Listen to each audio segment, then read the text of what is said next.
like to welcome everybody to the Major Music Lounge. It's your boy D Dot, along with Vortex from Mobile Music Pro. What's good, man? How are you today? Hey, what's going on, man? Appreciate it so much for letting me be here today. I'm really excited to talk about music production and mobile music production, of course, specifically. So yeah, man, I'm ready to go. Oh yeah, definitely. And before we get into it, I just wanted to say, been a fan of your work and just what you stand for in terms of the mobile music community because you were talking about I actually watched your introduction video on your channel where you kind of talked about how long you've been producing and when you kind of discovered iOS production, and it resonated with me because it's almost very similar to the path that I took as far as getting into iOS music production. So for the people maybe not too familiar with what you're doing, maybe kind of tell us a little bit about that journey. Like how did you get into music production and then really finding just the whole iOS side of things? Sure. So first of all, you are probably one of the only people that actually watched that original very first video. So shout out to you. Thanks for that, bro.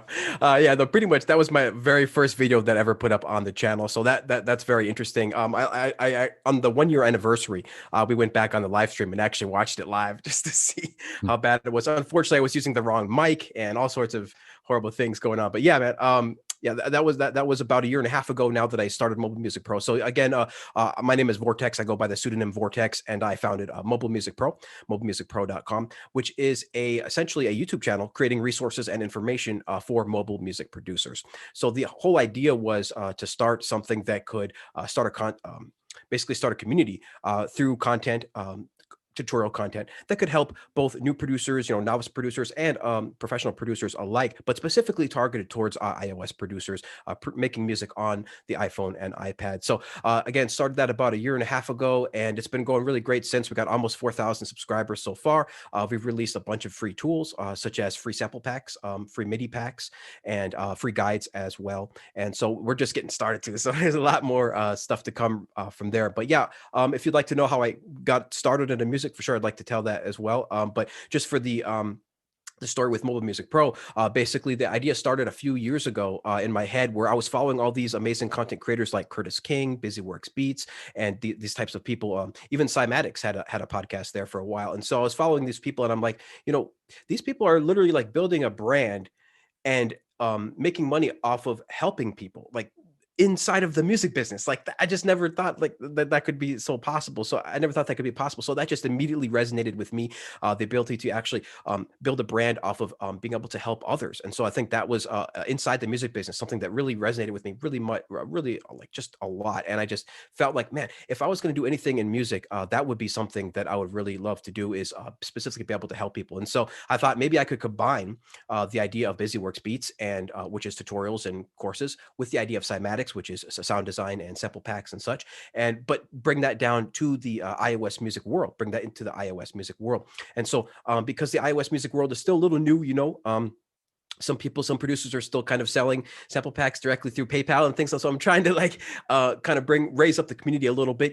When I started, nobody was adding timestamps to their videos and just a few little things like that. So I wanted to I wanted to help the community get up to snuff with the regular music production community, what things that they were already doing, like selling sample packs and preset packs and things like that, using websites like Shopify and Gumroad and other proven platforms like that. So I think really like what Mobile Music Pro is all about here is really just creating resources and information for mobile music producers. That's what we're here to do. We're here to create tools, we're here to help people, we're here to answer questions, and really we're here to build this community of like-minded individuals, so that we can get bigger and bigger and help even more people. So that's really what it's been about. It's only pretty much me and my wife. I had a friend originally start that helped me out a little bit with the channel in the beginning, but he couldn't continue that. So it's basically just me and my wife, and then we have a friend of mine, longtime friend from high school, who's a producer of 20 plus years, helping us with sample packs. And so Okay. his name is Blind, and he goes he has a company called Braille Audio, Braille.audio. So he's been in the game for a long time. But yeah, that's pretty much the story of Mobile Music Pro. It was in my mind a few years ago, but really didn't take the plunge until the end of 2019, and that's when I went ahead and started the channel, and went a year and a half of tutorial content before we even released like a product to actually sell. So it was really all about creating content, creating resources, creating things that can help mobile music producers. And now we've got another sample pack on the way that we can talk about as well. That's going to be announced next week, and we just got always more tools coming down the line for mobile music producers. Definitely, definitely. What I liked is and it's kind of also, similar to why I started my channel is I felt like I feel like the knowledge was always here, but one of the things with me is getting on camera.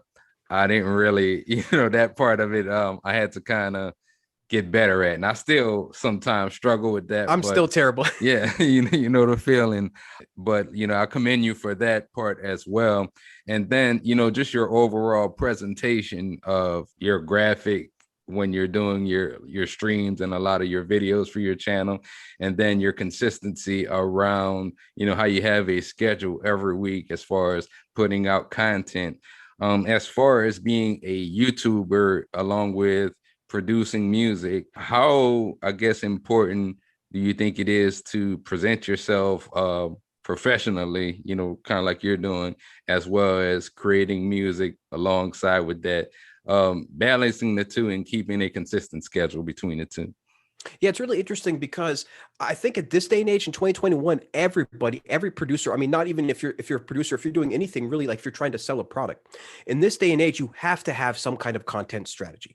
So there's got to be some kind of social media, some kind of content that you're going to be putting out so that people know who you are. Because if you just put out music and you have no face, you have no branding, you have no website, it's going to be hard for people to sink their teeth into you, into your brand, into your content. That's going to be hard. People are just their attention is going to be taken away to somebody else who is doing that, right? So yeah, it's both more difficult and more easy to start a brand really in this day and age than it ever was before. So that sounds a little confusing, but essentially it's more easy because of course you can just hop on social media. Everybody's got a phone and a camera ready to go. So you don't need to buy anything else. You can start blogging right now as a producer on your phone and take 10 minutes out of your time every day and just share with what people are doing. Like, what are you producing in Ableton? Are you producing on the iPad?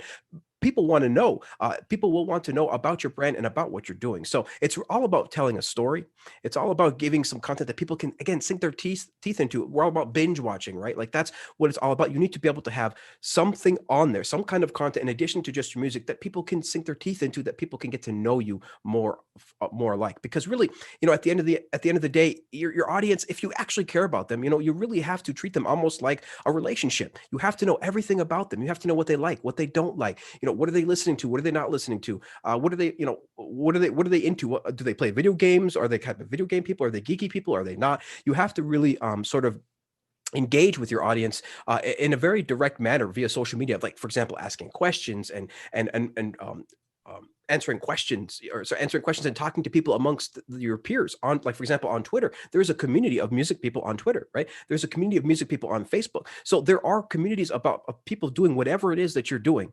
If that's making music on inside of Cubase, or making music inside of Cubasis on the iPad, whatever it is, there's going to be a community of people that are like-minded people that want to hear your stuff, that want to know more about you. Now, that old saying of like, don't deny your future fans, that's an old saying, but it's true. Like it really is true. If you're passionate about something, you will be able to create a fan base because there is just that many people on the internet. There's just that many people in the world. It's a basically physics, that if you like something by nature, then somebody else has to like that too. It doesn't matter if it's one person, 100 people, or 1,000 or 1,000,000, but somebody else, that's going to resonate with somebody else, because we're all human. We're all built from the same type of stuff, right? The same type of material. So at the end of the day, we're going to have similar interests. And so if you are passionate about your music and you do want to be known, you do want to progress in your career and eventually maybe even make it be full time, then you are going to have some type of content strategy, whatever that looks like. It could be a podcast, it could just be doing a story a day on Instagram, sharing your music,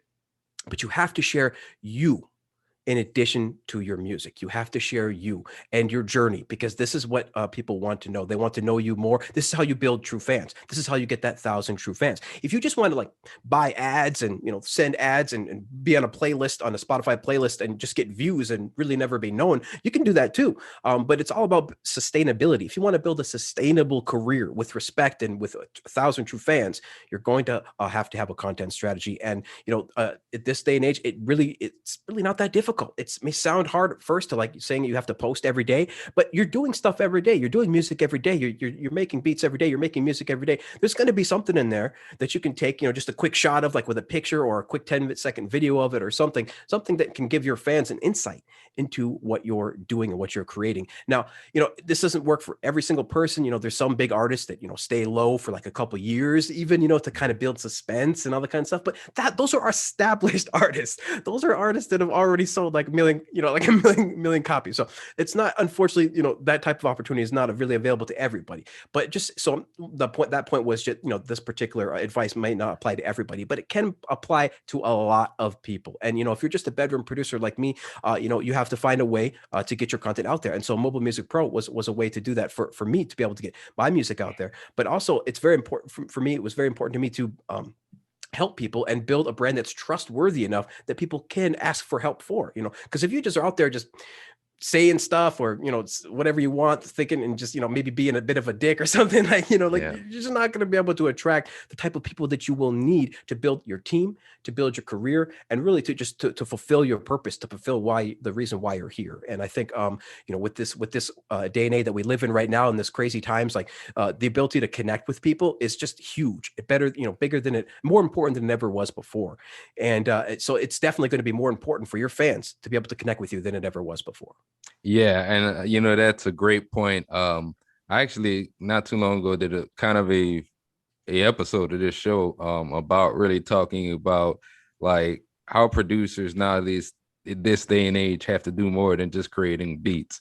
And for example, with my YouTube channel, I've been on YouTube probably over 10 years, but it probably wasn't until the last like 2 or 3 years where I really got serious and say, hey, I'm gonna do more than beat making videos, because what I was doing was just beat making videos, and some of them would either get a lot of viewers, and then some of them would not. And then I realized I had to add another element to my channel, and that's when I got into talking more about gear and apps and things like that. And then from there, that's when I kind of started the podcast. So you got to really bring value to a lot of the people that follow your channel, because they do it for a reason. If you're just coming up there posting beats and maybe doing a beat making video every week, that might get you so far, but you have to build up on that. And that's when I kind of decided, hey, I need to talk about this gear that I'm using, because sometimes people have questions about that type of thing. And it also comes down to modeling off of successful people as well, because like, look, there's a ton of people that are way more successful than you or I, right? There's a ton of people out there, and so it also comes down to being able to see what works. Experimentation. I'll treat everything like an experiment, like you're doing, which is what you're doing is correct. Trying things out, seeing what works, seeing what doesn't, and then if it doesn't work, move on to the next thing. You can't become too attached to it, but it's just really, really, really important. To sort of understand how important it is to connect to your fans. And if you do treat everything like an experiment, you will be able to evolve, and you will be able to get bigger and bigger. And in my opinion, you have a podcast here. You do everything right. You got your podcast. You're posting, on your socials. We can only do so much. And like you say, if something's not working, you just go ahead and move on to something else, because there is somebody always more successful than you. And if you could just be inspired by them, model something similar to them, but put your own spin on it, then you're good to go. Like, for example, Mobile Music Pro is basically just BusyWorks beats and Cymatics, like kind of smashed together for mobile music producers. I'm not inventing anything new under the sun here. Releasing sample packs and MIDI packs and things like that. The only maybe unique part about it is it's in the iOS space, but that's really about it. Everything else is relatively normal. So it's what people are going to show up for every single week is for you, right? People are there's a million sample packs. Why would anybody buy a sample pack from Mobile Music Pro as opposed to somebody else? Because they know me, because I have a a YouTube channel. I have content out there. I'm clearly trying to help people, and solve problems. And so people then that builds trust. And so then people will probably buy a sample pack from me as opposed to somebody else. And so that's what it's about, right? Building that brand, building that trust, and modeling off of something that's already been successful, because you don't really need to reinvent the wheel every single time. You just need to remix it, right? Just remix it, mix it up, put your style on it and your spin, and you really can probably come away with something successful over time if you give yourself enough time. Yeah, I totally agree. And you mentioned some great names as far as a lot of the content. Definitely big fans of like Busy Work Beats, Curtis King. I love his content. I mean, I'm Absolutely. tuning in. Another one, Av McCree. I don't know if you know Av McCree. I like Yep. him a lot. And then ironically, I saw you also on What's on Your iPad Yes. podcast. Shout out to What's on Your iPad. I'm Shout out to actually We be Sampled Everything. interviewing Chick on the Beat, Yeah. Miss LED. I'm meeting with her this coming week. Misled. So yeah, Misled. yeah. I love So that name, Misled. It's misled. like actually like somebody misled somebody. I love it. Yeah. uh man. So let's Shout out to talk. Misled. Sorry, I was gonna say Shout shout out out to to Miss Led. Misled. Shout Shout out out to to We Miss Sample Led. We sample Everything.com. everything. Yeah. Beat Makers, the squad, J1 Star Beats, Yes. the whole squad, We man. have to shout them out because they're the OGs in the space. So. Oh yeah, man. Definitely.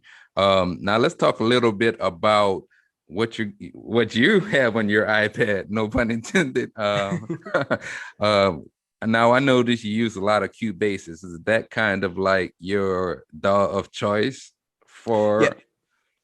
absolutely. Yeah. So Cubasis, I was working with Cubasis 2, and then Cubasis 3 came out. And so I've been working with Cubasis 3 a lot. And it was actually a little buggy when it first came out. So I went back to Cubasis 2 for a little while there. But then they released some newer updates like version 3.2. And so now it's a lot more stable for me. And really, it hasn't crashed for me in a long time. I know some people are still reporting crashes, but of course, people report crashes in every DAW and things like that. But for me, it's been really stable. I've been doing live streams with it every single Wednesday, just creating some music and stuff like that inside of Cubasis, using various AUV3s and stock presets as well. So it's not just all stock presets. I am using a variety of different stuff, and it seems to be very stable. So there are of course a couple things that are lacking. Like we're all like every DAW has one or two things that it's that it has some cons of in addition to its pros.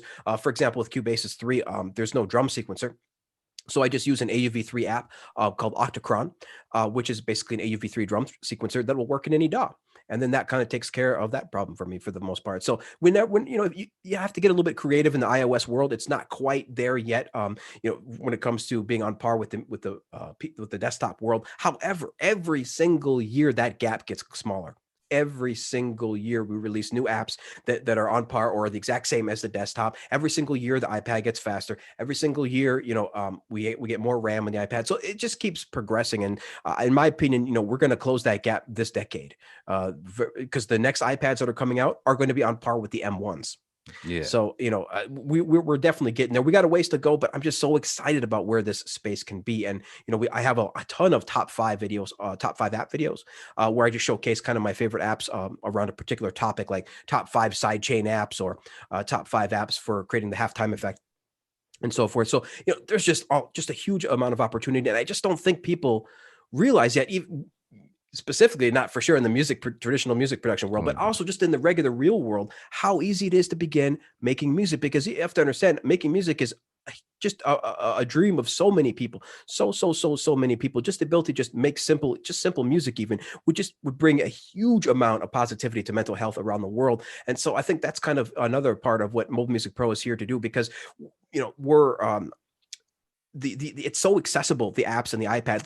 Like we mentioned Cubasis, you don't have to configure anything. You just download the app and hook up a MIDI keyboard and add a track. Like that's all you have. There's no crazy configuration. There's no huge amounts of research that's necessary. You just pop on a YouTube video, like one of my YouTube videos, and you'll be good to go. And that doesn't mean that that's where it ends. That just means that's where it can begin for just so many people, like millions of people. And so I think that part of one of the sayings of Mobile Music Pro is like we truly believe that the world would be a better place if more people were making music. And so that's kind of what we're here to do, is help people make music, whether that's new people or professionals, even start to get on the iPad. Maybe they're a little bit curious about maybe making their setup a bit more mobile or having a mobile setup. And so, we help out with that as well. Yeah. The thing is with iPad, and I've been there as far as over the time that I've been producing music, I've went from like right now, I'm actually on an M1. That's what I'm talking to you on as we speak. And Very then I nice. still have my, I think I still have my iPad Pro.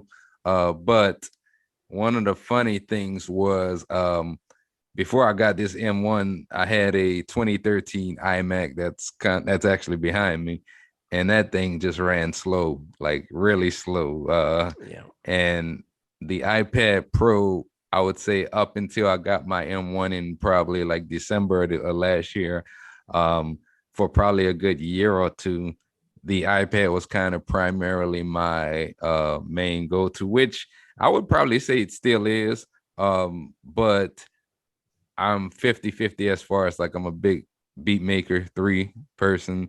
And then I also on Mac, I like Machine a lot. Um, but I think like if I really needed to use iPad solely by itself, I think I can definitely get by with it and nothing else. And the thing I also like is when I started, I remember spending like over $1,000 for my first Mac. I remember Logic at that time was over $1,000. That's when it came in the big box set, and you had to install all these discs. Took you like 6 hours to install everything, and then I mean, from there, that's when I really got into iPad mini production, like using GarageBand. And then I actually met somebody at a producer conference that I went to that was using iPad at the time. And I said, like, from that point on, I downloaded Beatmaker 2 at the time. Yep. And I love the way that I was able to create inside of Beatmaker 2. So that just led to everything else like Beatmaker 3, Cubase 2 and 3, Chord Gadget. Man, I can go on and on. And just not only with those being able to create, but also the AUV plugins, how that's kind of evolved. Because I remember when it was just Interap Audio, and you have to get that timing perfect, or else you have to Old school, man. yeah, Old yeah, times, old yeah. days. And now with AUV, it's just kind of like using a VST for a computer, same concept, really. Same thing. You go in and move your notes. Talk to us a little bit about, the evolution of iOS production. I know you talked about how it is the future, but from where it's came to now, what's your thoughts on a lot of the evolution of iOS music production?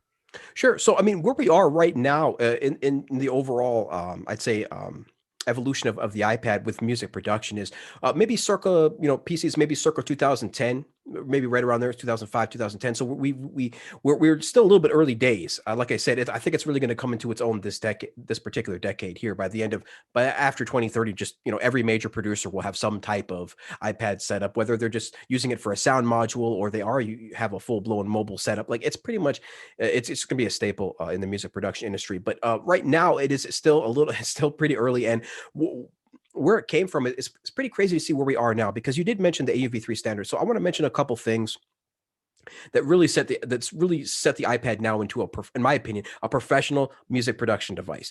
And one of those things was USB-C.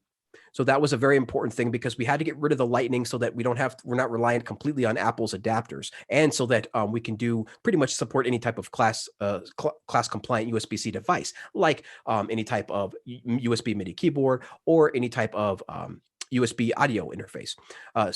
And now we're at the point where, man, all these manufacturers are designing audio interfaces and devices specifically for mobile music production. So that's where we are right now. But where we came from is the big things were the USB-C that had to get taken care of, and the second thing really that had to be taken care of was the iOS. So we got something called iPad OS. And that iPad OS did several huge things for iOS and iOS music production. It gave us a full-on file system, which was absolutely huge in the form of that Files app. So we can now actually just be able to connect to our local server. We could be able to plug in any type of flash drive you want, any type of external storage. So that's absolutely massive. So those things are massive. Then we got a full-blown desktop web browser. So now the web browser inside of your iPad will believe that it's on a Mac. So there's no more, just browsing mobile web versions of websites, which was terrible. And then mouse and keyboard support is another thing that iPad OS came along. So now we have a USB-C, proper USB-C, connectivity. We have a mouse and a keyboard. We can hook up an external monitor even via this USB-C.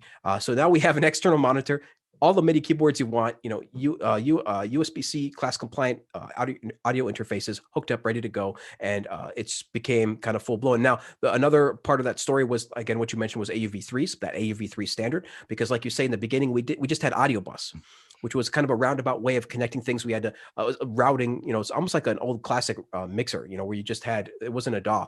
You just added an app, added your first app that you're going to record with, added your recording app, and then connected them. And so it was a little bit of a roundabout way of doing things, but it worked. It still inspired creators and still inspired developers. But then when that AUV3 standard came along, which was completely a natural evolution of where we were going to head anyway, because of the passion and of the community, and of course the standards set before us in the desktop world. So it was always gonna go there. But when that finally came into fruition, AUV3 standard, when developers finally started, because it was there for a little while before developers could take advantage of it. So when all of a sudden, like, you wake up, 1 year has passed, and then now every single app is AUV3, and it's just fantastic because it really improves your workflow. You can keep all of your apps inside of your DAW, just like a traditional DAW, and so that was a really, really big thing. So really, iPad OS and USB-C, and the AUV3 standard, when these things all came together just within the last few years. This is all relatively new stuff. Just within the last few years, as in 2017, 2018. iPad has become a truly professional device where you could truly do everything inside the box, inside an iPad, if you wanted to. And I'm talking about mixing and mastering as well, because of course all the FabFilter plugins are available on there now. And so a bunch of Waves plugins are available within Cubasis, and more coming on the way. So, where we are now is, you can really, if you're just a novice, you can just get into this now and go all the way from just beginning and learning chords all the way to professional full-on productions with 30, 40 tracks, fully mixed with FabFilter plugins, mastered, with the mastering strip inside of Cubasis 3. So all the way to the end. And that is truly extraordinary. And that's something that is just unprecedented, really, the way that it works on the iPad. Because remember, we had the regular mobile revolution already with laptops and things like that. So, but they were just the exact same thing on the desktop, but now portable. And that's cool. That was really great. But now with the iPad, that's taken a step to another level in terms of accessibility. Because like we said earlier, the apps don't have to be configured. You just download the DAW, add the app, and it's ready to go. There's no crazy MIDI and audio routing configurations, and you just plug it in and it works. And so that is just absolutely massive for people who are just starting out. And it can't be said enough, really. So those are the main things, in my opinion, that brought us to where we are now, to where iPad can be considered a professional music production device. But where we're going is even more exciting, because we're having all of these big companies, manufacturers like IK Multimedia and FabFilter and more, bringing their stuff down to the iPad, and we're starting to get the CPU power finally to be able to handle this stuff, truly handle this stuff, because we've been kind of working mostly with single processor stuff, slower chips, but now iPad modeled their entire new chip infrastructure off the iPad, basically, with the M1. That's where the M1 was inspired from. That's why 2018, that's why the iPad hasn't had an upgrade, really a CPU upgrade, until this year, when that next chip is going to be announced, that A14X chip. So, it just huge exciting stuff to go. We are in a place now where you can create professional music, but there's still so much more to go. It's no longer a toy where you just pull up one app and you just have one app there and you're playing, okay, cool, maybe a cool sound module, but no, this is now taken to an entirely another level. And it's not perfect yet, by no means, of course. Every person in the iOS space has done a video now about like the pros and cons of iOS music production. It's kind of well known, and you can Google this and look this up, but it's an exciting time, because we have arrived at where we are now is an entirely different epoch, or time, or phase, an entirely different phase than where we were in 2018. This is a new phase. This phase will last for the next couple of years with this M1 chip coming and stuff like that, but we will enter another phase in the second half of this decade as well. So every few years we just keep evolving and growing and getting bigger and better. And as the desktop stuff evolves now with AI, that stuff is going to come into the iPad as well with AI stuff. We already have some AI apps, AI driven apps, where you can remove the vocals or the bass or any individual stem live in real time from any single track via AI. So this stuff is all kind of compounding and together. And now with Apple's clear dedication that they want to kind of merge the iPads and the laptops, the desktop and the mobile world, in a way that's never been done before in unprecedented ways, that's even more exciting for iPad music producers. So a lot of stuff has paved the way to get to where we are now, and it's just a super exciting time. Yeah, just that's a lot as far as I want to start kind of with the USB-C port. Yeah. I think, that was the first step, and it'll be interesting to see going forward if they implement a Thunderbolt 3 for transfer speeds. Because, for music, I think the USB-C is cool. But I also do a lot of like the video editing on my iPad as well with LumaFusion. So that part there, as far as like transferring video, I think that process can be a little bit better. But I think everything else is starting to use Thunderbolt 3, so I wouldn't be surprised going forward if that's kind of the next step. They might throw that on one of the iPad Pros or something in the future. Yep. Yeah. And then, the processor itself, man, the processors in the iPad, I'm still on the 2018. Same with me. Yep. Last year's model, I didn't want to upgrade. I probably will this year, depending on what they do. M1, man, I'm still through that A14X chip. That and I want it. You keep wondering how could it get better and better each time in terms of speed and processing, because now we're working with multi-cores, and it's getting very close to being like on par pretty much with a Mac, like you said. It'll be very interesting to see what the next step, and even like iPhone, sometimes that might be all I have while I'm out and about, and I may be waiting somewhere, whatever, maybe getting an oil change or whatever, and I end up making beats on my phone. And it's just amazing now that you have all these different devices to create on, and I think the future is going to be bright for the iPad OS platform and iOS platform, generally speaking. Now let's talk a little bit. You kind of also talked a little bit about the audio units, AUV3 plugins. What are some of your favorites that you use in your workflow from a day-to-day basis? Sure. So some of the main ones I definitely use are going to be coming from MSX Audio, because shout out to MSX Audio. They have amazing plugins, and they just released Fly Tape 2. So shout out to them for sure. Congratulations on that amazing app. Built with AudioKit. Let's not forget, people. AudioKit's keeping the lights on, keeping the show going a little bit. We love AudioKit. Their apps aren't always, the most amazing, stable, instability wise, but look, they keep trying, they keep updating them, and the entire ecosystem is kind of running off of AudioKit at this point. So we always have to shout out AudioKit and Matt over there. It's the stuff that that they do is just really incredible. And now, of course, teaming up with the college, the local college over there that they have in Atlanta, teaching kids how to make apps, and then selling the app and then making money back for the for the college. Like, it's amazing. So just crazy stuff. So shout out to Henny, shout out to Audio, shout out AudioKit Pro, shout out to them, shout out to Matthew, and shout out to everybody over there at that college. But basically, some of my favorite apps is definitely going to be MSX Audio. So we're going to do Fly. I don't actually use Fly Tape too much in particular, because I use their other app, which is I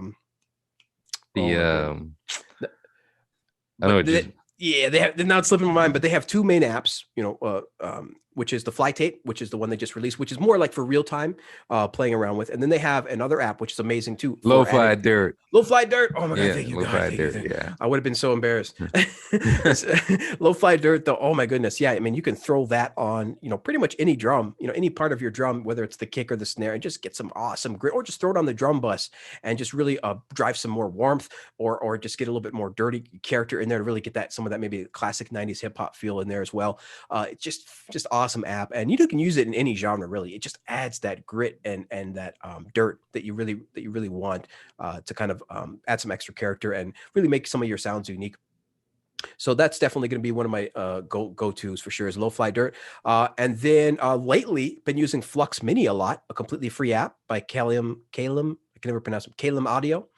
I can't pronounce half the names of these companies, but Calum Audio, shout out to them, and Flux Mini, completely free app. And it's really great for creating You can use it for sidechain, but it's essentially a gating app. So you can apply rhythmically all these different type of rhythms to your melodies and things like that via this app. They have all sorts of amazing presets. Even the Dead Mouse, they have a Dead Mouse preset. So where it's like an exact replica of his main gating sidechain that he uses for all of his melodies. So I mean, you just throw that on there. It sounds good. It's like on any melody, it sounds good. So that's definitely a great app. Again, they have awesome sidechaining presets in there as well for emulating sidechain. Since we're still waiting for multi-out on Cubasis, I'm sure it will come because once multi-out comes to Cubasis, then we can actually have true sidechaining, actual real sidechaining within Cubasis. Until then, you have to kind of go to another app that supports multi-out like AUM to achieve true sidechaining. But that's coming, I guarantee you. Like my guess is by the end of the year, they're going to have this multi-out because it's very, very important to be able to do sidechaining and to be able to just send your drums to multiple tracks. Like if you have a drum app and, you know, sending each one of those tracks in that drum app to an actual track in Cubasis is very, very important when you're tracking and recording. Otherwise, what we have to do right now is we have to duplicate each track. We have to record it all in one track and then duplicate the track and then remove the MIDI that doesn't apply to each track. So a little bit of a roundabout, but that's coming. Multi-out is going to be amazing. So, and then another app, Effectrix. Yeah, I love Effectrix. Fantastic app for applying any type of gating that you want to do. You can even do halftime effects with it. You can do really surprisingly good sounding tape stop effects with it as well. So I like to say sometimes that it can almost make anything sound hip hop because of the presets that it does. Like it can almost make any melody sound a little bit hip hop. I just love it. So so many awesome presets inside of Effectrix. So Effectrix is really, really great. Shout out to them for sure. Shout out to Sugar Bytes. They have a couple of awesome apps. Even Looprator they brought down to iOS as well. So that's really great. And then, oh man, I gotta mention Mixbox. Like we were saying earlier, like IK Multimedia, dude, like this is a major global software manufacturer here with thousands of employees, years and years, if not decades of history here. And, you know, they're bringing their stuff to the iPad, including Sample Tank. And guess what? There is going to be an AUV3 version of Sample Tank. Oh yes, friends, that's coming in version 4.0. I guarantee you, Sample Tank 4, when that gets released, will be AUV3. So that's just more amazing, exciting stuff to look forward to. There's just infinite amounts of. It's like being a Marvel fanboy right now. Like it's just really good days right now to be a mobile music producer.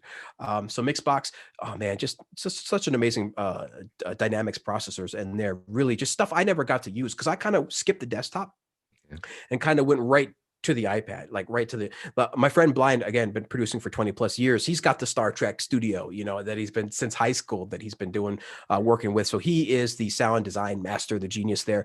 And you know, he might have started on a DOS program. Like it's crazy.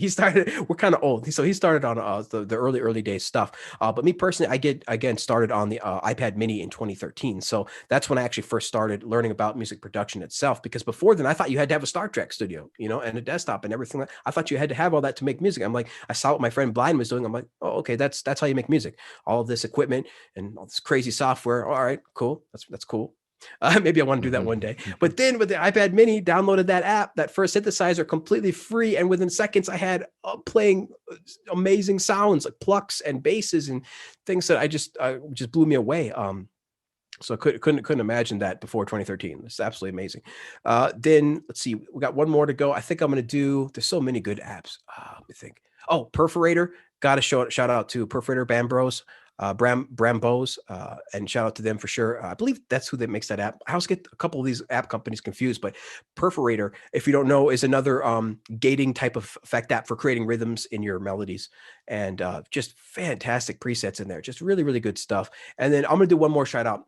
This is going to be like, this app seriously was so needed in the community, so I'm so glad we got it. And this is Woot, which is, of course, WOOTT, which is the emulation or the copy of the OTT plugin on the desktop that was originated in Ableton. So having that, like an actual OTT plugin, that has been amazing. Throwing that on some melodies, or a guitar of any kind, will just, there's a reason why the desktop people throw 2 or 3 or 4 or 5 or 6 OTT plugins on a single track. Or they like OTT twice, then they do some EQ reverb, couple more OTTs. It's crazy what they do. But having that on the iPad has been really, really great to be able to actually really get some grit and character out of some of these melodies that you could kind of only do with various effects plugins before in roundabout ways. Now you just OTT, bam, make my stuff sound amazing, please. Thank you. Yeah. And that's what you can do with one tap. So yeah, those are probably my top plugins, but there's so many. If you ever So watch my many. live streams on every Wednesday, you can see my list that I have when I scroll through. But yeah, shout out to the big names too, like FabFilter and all of their suite of plugins that I have to use for Definitely. mixing because they're the best. Like they have for the most options, they have the best presets, industry standard. I know people don't like that term, but there's a reason why like that term is relatively still Yeah, important yeah. because you have to the stuff has to be proven out in the wild before it can be considered successful. And and FabFilter has been proven for decades. So I have to definitely throw them out and say the words industry standard. I'm sorry, Oh yeah. but Yeah. yeah, No, no that's my lies. list. That's my No list. lies told there. I was just taking down, you mentioned Perforator and Woot, Perforator, and there was one more at the beginning, Flux Mini. Flux Mini. Yeah. Yeah, let me type that in real quick. Oh, you're gonna love Flux Mini, my There we go. friend. I'm gonna check those three They have out. a couple of awesome apps as well. Caleb Audio, they have Schlap, which is a great compressor you just put on your drums. It's called Schlap for a reason, so you can just slap it on your drums and sound makes them sound awesome. And then they have a Smooth with a V compressor for vocals to to smooth them out. So I love their naming conventions, and they're working on a plugin right now called Beef. Oh man, I can't wait to check them out, man. And Yeah. you mentioned a lot of, you're right in terms of IK Multimedia in the mix box. I remember on the holiday they had that sale for like $40, and normally it runs I think like 79. So when I Yes. saw it like that, I was like, I have to get it. And that was probably one of the best purchases I made. And then MSX Audio, really anything that they come out, whether it's on iOS or whether it's on MPC or machine, I'll get. Everything they touch is Yeah, gold, dude. Everything yeah. they touch is gold. Chumpler, that's one of my favorite ones, I by the should have way. mentioned that, but yeah, Yeah, fantastic. I use that too. man, one of my favorites. And then I mean, in the app store, it's kind of like it's almost I almost compare it to YouTube, kind of like that rabbit hole. You'll go down, you'll find one app, you might find something on sale and end up spending some money. And next thing you know, I had to kind of slow down because I was buying so many I apps that I know. didn't even touch. It's a bad habit, unfortunately, because when you see them, they're like, oh, $4, oh, $5, or $10. It seems like nothing, but five of them, 10 of them later, and you're like, shh, man, I could have bought a desktop plugin. So you got to remember, you got to slow down a little bit at some point. But it's truly fun, and people are definitely used to paying these lower prices right now. But I do believe that that's gonna probably come to an end at some point. As the ecosystem matures and the apps become greater and greater and become even more like their desktop counterparts. Because some are kind of lacking some features due to processing power or the interface and things like that. But it's going to be like really, really, really crazy when we get these M1 chips in here. I'm really looking forward to that. Yeah, I think, if you're a producer that's getting into this right now, it's the best time because, you'd want to get into it right now because who knows how much some of this stuff will cost whenever, these M1 style chips are produced and put in these iPads and iPhones. And I mean, Cubasis itself, I think what, $50 right now. $50, and a Yeah. lot of people in the iOS community complain about that price. And of course, I have to remind them every time. The desktop version is $200 starting. And so we've been completely spoiled, and that's completely understandable. And it's awesome. It makes the platform more accessible.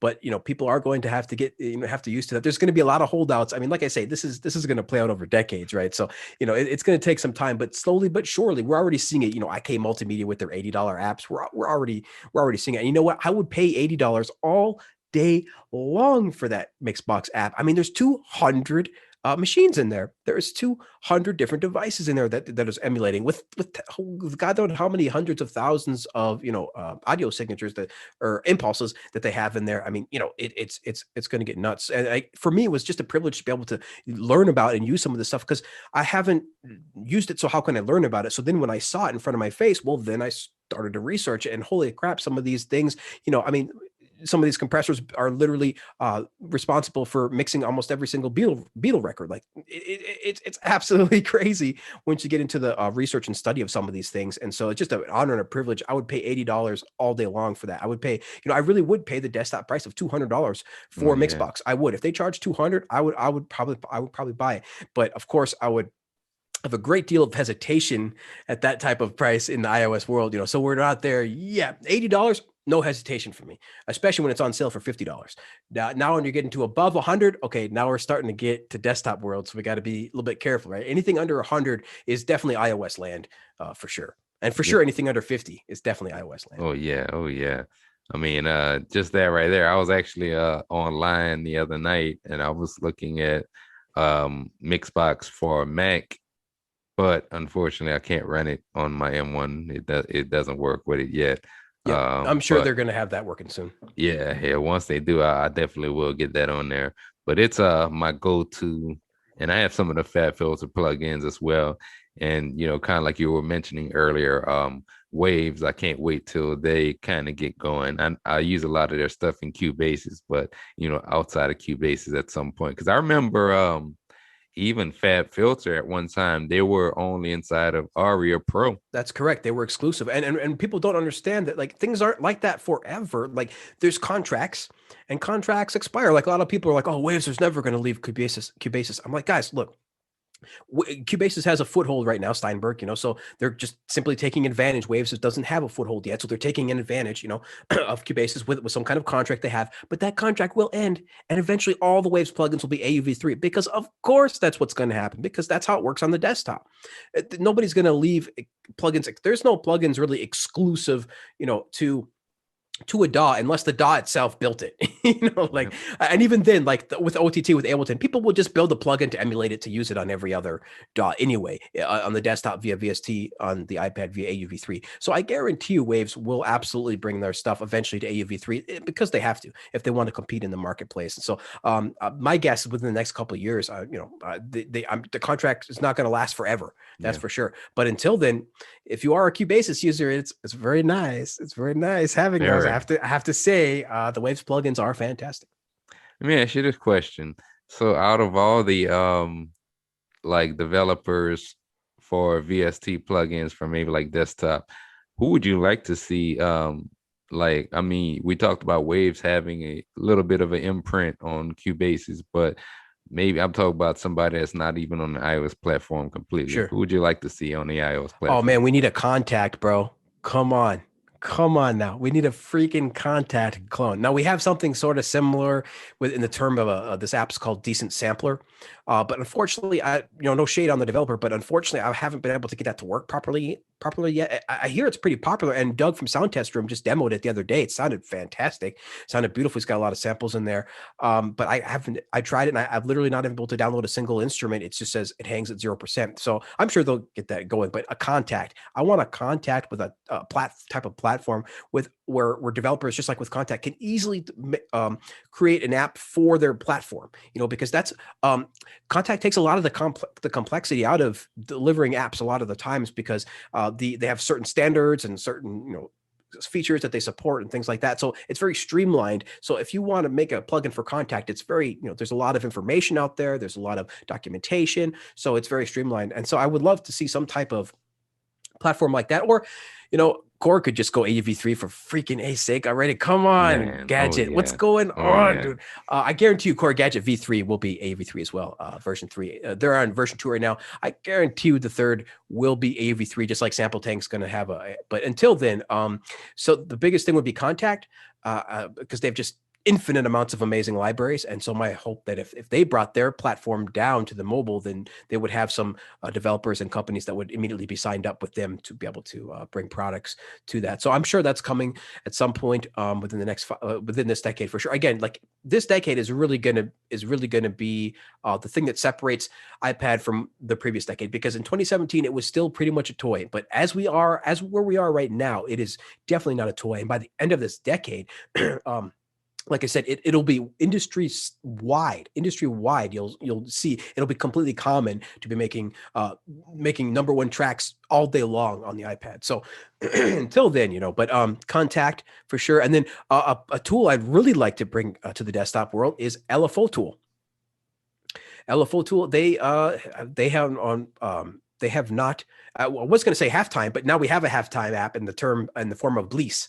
Really recommend that the Bleece app that does this.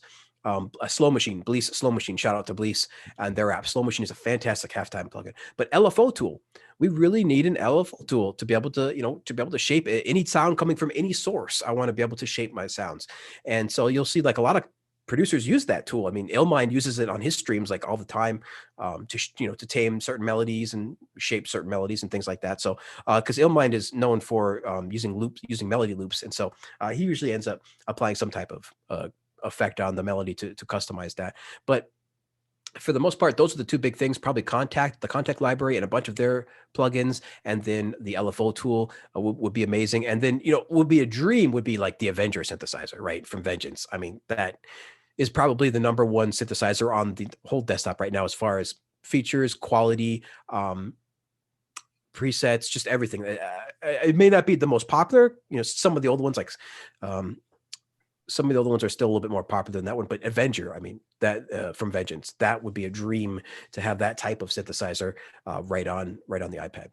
Yeah, I agree with everything, especially Contact. What it'll be interesting when it comes to Native Instruments is they recently announced a partnership with iZotope. Yep. And I would love to see, first and foremost, iZotope plugins. Oh my God. Don't even get me excited, man. Now I can't, I'm not gonna be able to sleep if I'll be waiting for those on my freaking iPad now. I just wish they would put Ozone and Neutron, really all their plugins on there. They're unprecedented in mastering. There is just kind of no second. Sorry, there's really no tie when it comes to mastering plugins on the desktop with Ozone, in my opinion. I mean, of course, everybody is going to sound different to everybody else, but seriously, I mean, just as FabFilter is mixing standard, industry standard, Ozone is industry standard for mastering. Especially, I mean, if you're doing it yourself as a producer, you're trying to like master yourself. Obviously, you can send it off to a mastering engineer, and that'll sound better, but it'll also cost a lot more. Yeah. The closest thing I really found like to Ozone would be like that Final Touch. Yep. Yeah. The only thing app. Though, and you kind of mentioned earlier, a lot of apps starting to use AI, and it'll be interesting to see like maybe at some point will Final Touch implement that, or if iZotope bring Ozone over to the iOS platform, will they bring that AI with it to be able to mix and master? Oh, they will. M1 chip, man. Come on. Oh yeah. 14X. Come on. I can't wait. I know it's something probably, like you said, next 5 or 10 years. So hopefully we'll get a chance to check that out. It'll be this decade. Like I say, by this decade, everything will be available. Like Ozone will be on there. Contact will be on there. Mm-hmm. Everybody will be on there by the end of this decade. Yeah. And man, there's just so many. Roli is another, but they are kind of on the platform. There. Yeah, I mean, they got their DAW that they bought from that other company, and something Light, I forget what it was called, and now they're not Stage Light, but something else Light, and they bought that DAW, and now they're bringing their entire Roli system to the iPad for the most part. So they haven't brought it all over, but they brought a bunch of stuff over. And Nutrix, shout out to Nutrix, the synth guy. He has a YouTube channel, and he's covered Roli the DAW on the iOS extensively, and he's saying that there is a bunch of Roli stuff already there and coming. Yeah, there's Noise, which comes free with like the Lightpad or the Seaboard, and then there's Volt, which you can create MIDI polyphonic expression sounds in it. So it's one of the few MPE related apps on iOS. So Cubasis supports MPE. Oh yeah, Cubasis. Sorry, I got to write my down. Yeah. Now, do you use anything else like Beatmaker? I know you talked about Core Gadget.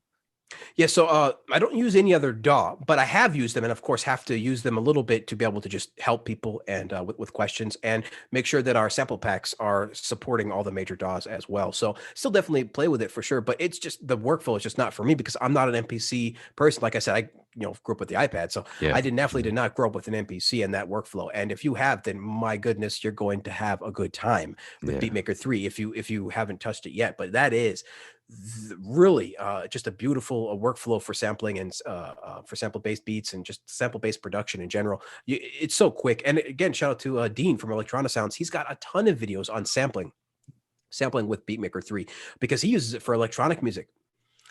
In addition to just hip hop music, because you may think that maybe it's only for hip hop, but no, Yeah. Dean makes electronic music on that. And he makes Yeah. damn good electronic music Really on that. good. So shout out to Electrona Sounds. So fantastic DAWs, but really, I've been sticking with Cubasis because that's just what I'm used to. The very first desktop tools I ever played with was like Vegas, I think Sony Vegas, and a couple other little ones. So that's just what I'm used to, and the video stuff that I have done with like Flash and some other and Adobe, it's still kind of that similar kind of timeline, that like for example Cubase has on the desktop. It's that similar. I'm just used to that layout and that workflow of having of horizontally arranging my clips and making modifications. So Cubase is just naturally just kind of it clicked with me right away. And no other DAW really has that same type of workflow that Cubasis has. Nano Studio comes pretty close, Yeah. but it's that would to be honest, Nano Studio 2 would be my second go-to DAW. It really Yeah. would. If Cubasis didn't exist, I'd be in Nano right now. And they're gonna come out with audio soon enough. But like I say, every DAW, unfortunately, at this point, still early days, every DAW is missing one or two things. Like every DAW, Cubasis is missing, a multi-out, a drum sequencer. Beatmaker 3 is probably um, um, missing the ability to do certain things while you still see the timeline. Nano Studio 2 is missing some things with, I think Beatmaker 3 is missing some automation stuff, but that Yeah. might have gotten updated in the recent update. They've done some automation stuff. But Beatmaker 3 was definitely known for not having a very good automation workflow. And then Nano Studio 2 is known for not having supporting audio. So only, MIDI and instruments like that. So only MIDI. And that's tough. So every DAW every DAW is missing some little thing, but all of that, again, all of that's going to get closed this decade. All those gaps are going to get closed this decade, and we're really going to see some amazing stuff. In my opinion, I think that Cubasis 4 is going to really probably in the next few years when that comes out, like really close down a lot of the gaps. Usually a good iOS DAW comes out every about 3 or 4 years or so. So Cubasis 2 came out in 2016, and Cubasis 3 came out in 2019. So I believe that Beatmaker 3 or Beatmaker 2 took a long time. Beatmaker 2 came out in like 2014, 15, Mm. 16, and Beatmaker 3 didn't come out for a while. So it takes 3 to 4 years, but we're kind of rolling along now where we're right around 2024, 2025. We should have maybe 2026. We should have the next version of all of these DAWs. Yeah. Yeah. So that's right around there, and you can see from there, and then over the next couple of years, like that everything will really be closed, and you'll see the opportunity will be very, very obvious, much more obvious than it is now.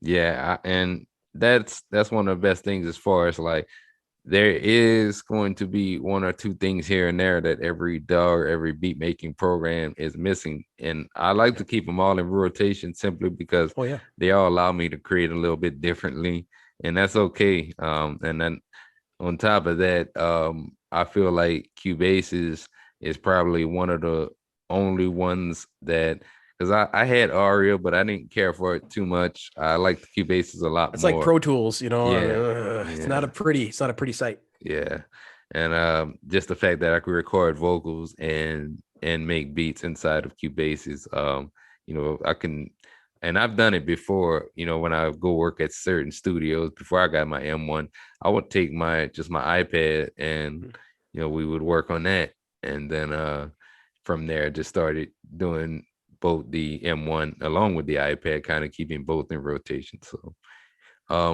what kind of projects or plans do you have for the rest of the year?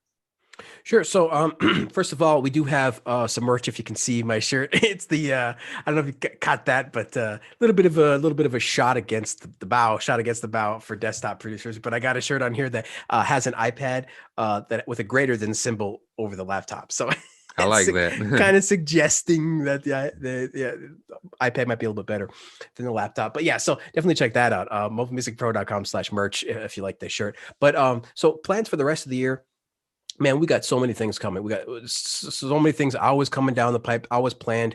So just to start out with, we definitely have a new sample pack coming out next week. And with these essential sample packs that we release, these are free sample packs. And these essential sample packs are usually larger, most of the time larger than regular people's paid sample packs, because like you buy like like melody packs these days are like 30, 40, $50. You get like 20 or 30 loops, so they're getting smaller, a little bit smaller, but our packs are usually pretty big. We usually have at least 4 to 5 drum kits on them with a bunch of melodies and basses and things like that. So we're really, really proud of our essential sample packs because they're designed to be for new producers that are just getting into a specific genre, because they want to be able to sound like that genre that inspired them, and they want, or at least sound something like it. And we think that this can really help new producers get started, because a lot of times people think that samples are just, easy, makes just, if you're a sample based producer, or if you do samples in your beat, then it's not even that worth it. But the thing is the truth is that we all know, as actual producers, we know that it takes an incredible, Herculean amount of effort to complete an actual track, whether you're using samples or not. Like, you really have to sit there and, I'm talking mixing, I'm talking mastered, I'm talking all the way, the entire process, releasing. I mean, it's a huge amount of work. So samples can really can definitely alleviate some of that burden for new producers. And so we really believe in that, and these essential sample packs. And so we've got 2 free ones already out. We got a third one that's coming out next week. And each time, each essentials pack is based on a different genre, so that you can so that new producers can really, no matter what genre that you actually are producing in, you can find something there on the site for you. So we have a general purpose one, which is mostly for electronic genres, and then we have a pop genre essentials pack that we just released for pop genres like EDM and trap. It kind of covers like the pop version of all those type of genres, because of course these genres all bleed into each other. Like pop bleeds into every genre. So we try to make these sample packs, these essential sample packs, as versatile as possible. Even though they are genre focused, we still try to make the sounds pretty versatile, so that you can really use them in a number of different genres. So the pop, we do contests as well around these essential sample packs. Every time I release a new free essentials pack, we do a contest, and we never set a genre, a rule of what genre you have to produce in for this contest. So we have a plethora, like every genre you could ever think people make out of our sample pack. So we've had rock, we've had country, we've had electronic, every kind of genre has made somebody's made a genre out of our sample packs already. So they're truly are very versatile. And the next one we have coming out is synthwave. So we're going to get on that synthwave bandwagon. That's going to be really, really fun. We basically, every time we have a new pack come out, we have a contest, and then we start making that type of music on the live streams. So our last pack that we just came out with was our very, very first paid pack ever. And that was called Genesis.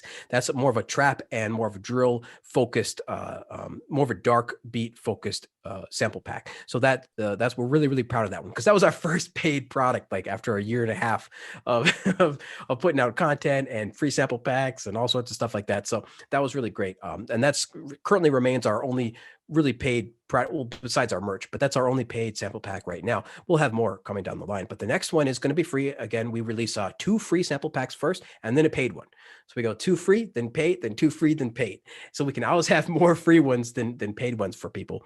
So they can always have a lot of just a lot of sounds and resources to be able to choose from. So the next one's going to be Synthwave. That should be coming out, or it's going to be announced next week. So I'm not sure when you're going to get this particular podcast out, but that'll definitely be released by the end of this month. And again, completely free. And of course, we will be doing a contest around that lasts about 2 weeks. And the prizes are usually pretty good. I mean, we have a $100 main prize, and then a $50 secondary prize, and $25 third prize. And then the fourth prize, you get choose of the merch.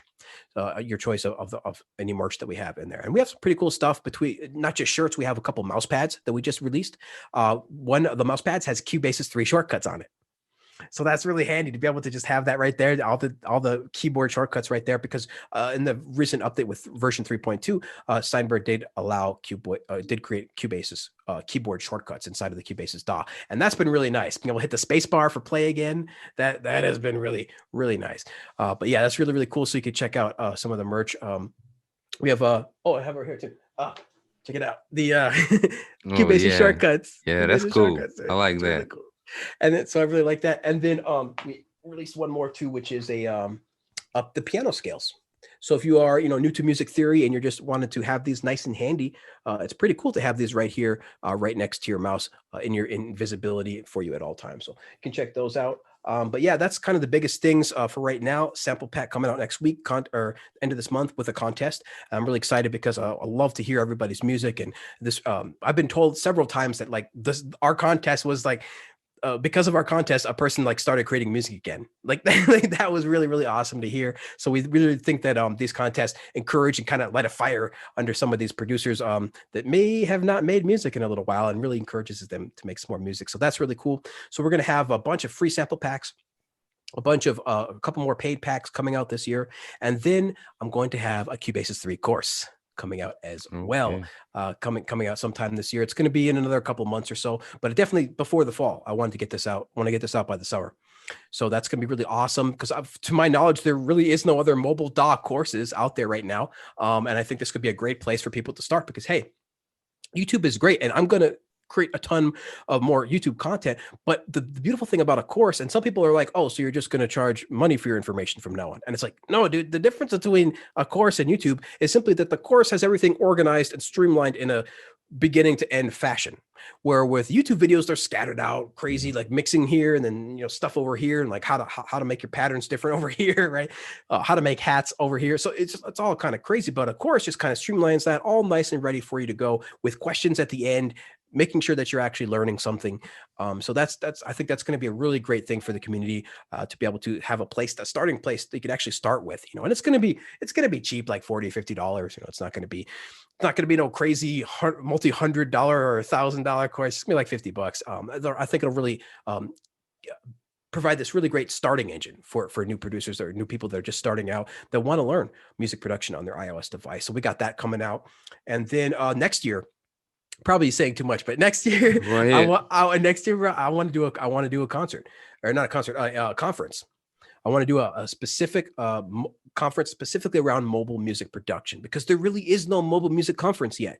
There is some mobile conferences, but they're mostly centered around video, and audio gets like a little bit of attention. But I want to do a specific one only for audio, and I'm going to call it the Mobile Music Summit. I already secured the domain, mobilemusicsummit.com, and I'm going to try to get that out by sometime next summer. We're going to try to start getting that together, and I think that's going to be really, really fun. I'm going to get everybody on there, dude. I'm going to get Henny the Business on there. I'm going to get you on there. I'm going to get a ton of people on there to talk about mobile music production and how, everything about it, how far we've come, how easy it is to get into it, and all this kind of thing. So those are the main things that we got coming up. Always got guides coming out as well. There's always be free tools. So we always got free and premium tools coming out for mobile music producers. So if you want to stay tuned, if you want to keep up with everything that we're doing, from contests to giveaways to sample packs and tutorial videos and courses and all that stuff, definitely just head over to our website, mobilemusicpro.com, and sign up for our free email list. You can also get 10% off of any paid product right there too when you do it. So it's pretty cool. It's like there's no reason not to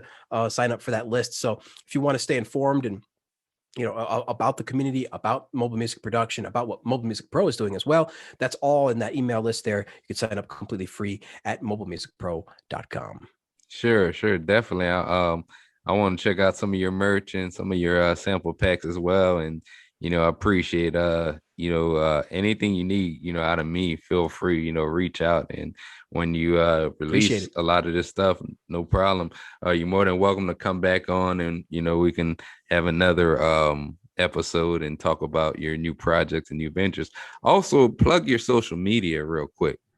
Yeah, for sure. I appreciate it. We're on all the major social media for sure. Of course, we got our Instagram on there. It's at Mobile Music Pro everywhere. So Mobile Music Pro on Facebook, on Twitter, and Instagram. And we try to do a fair amount of content on all those platforms. But really, what gets the most love, I would say, probably is our YouTube and our Instagram. But if you can definitely follow me on Twitter, I'm always saying things I probably shouldn't be. My direct unfiltered thoughts stream is right on Twitter. So if you want to follow me there, you can do that as well. But we're definitely on every major platform. Sure, sure. Hey, well, listen, man, it was definitely a pleasure to finally catch up. I mean, I know like what always like to tell some of the guests, we probably crossed each other post over last year or two. And Yep. I finally definitely good. been seeing you around, man. I've been seeing you around. Definitely, definitely. I appreciate the love also you because I think we catch each other a lot on YouTube, in fact. So I definitely appreciate the love you show in the channel as well.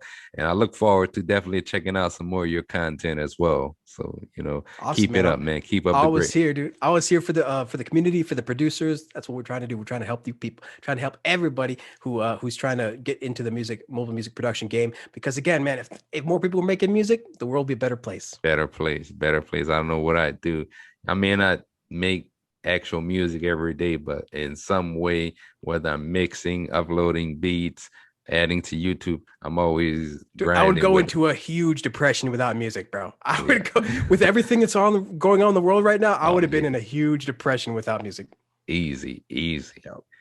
This has been another episode of the Major Music Lounge, joined by Vortex from Mobile Music Pro, and definitely appreciate you coming on to show. And this has been another episode, and we are out.